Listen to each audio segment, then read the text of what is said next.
Люди с первой отрицательной группой крови считаются универсальными, потому как она совсем не имеет антигенов, а значит переливать ее можно в экстренных случаях абсолютно любому человеку. Обладателем такой крови является и Тимур Албагачиев. Сюда, на станцию переливания крови, он приходит регулярно и к донорскому креслу уже привык, также знаком со всеми процедурами. Полезно для здоровья.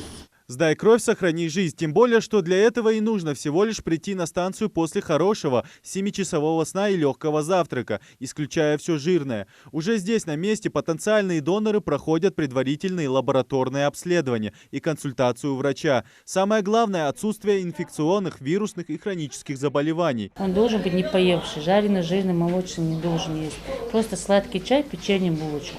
И все. А если повторный, он у нас в базе данных стоит, мы его можем даже без паспорта оформить. А так обязательно паспорт должен быть. Национальный день донора – эта дата посвящена тем, кто сдает свою кровь во благо здоровья и жизни как незнакомых им людей, так и своих родственников, попавших в беду. Ежедневно в республиканскую больницу поступают пострадавшие из-за ДТП и других несчастных случаев. Потерявшие много крови подолгу лежат в реанимации на грани жизни и смерти. И такая процедура им просто необходима. Фирдоус Аушева в свои 55 пришла сюда поделиться второй положительной. Я первый раз сегодня сдавала травматологию Мярвишева Уса Аушева Беслан Даудовича. Адрахим Тимурзиев уверен, донорство – богоугодное и добровольное дело, и потому взялся показать своим родным и близким добрый пример. Через 2 месяца сдавать живу, пока охоту на гасом масалаж, объявление жмухули, бокол цигизер, или сдать динаха цигиз, делдо, или хавох, делдо цигизер.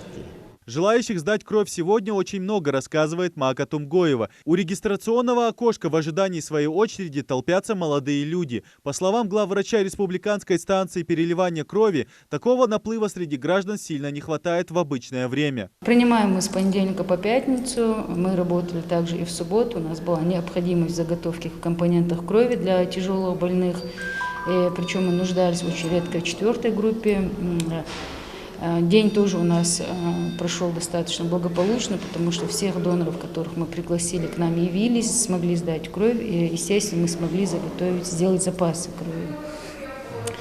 Несмотря на то, что сейчас идет такой идет период самоизоляции, естественно, больные у нас остаются, больные, которые есть пострадавшие в дорожно-транспортных происшествиях, есть больные онкологические, есть больные гематологические. И, естественно, они нуждаются в постоянных переливаниях, им нужны компоненты крови.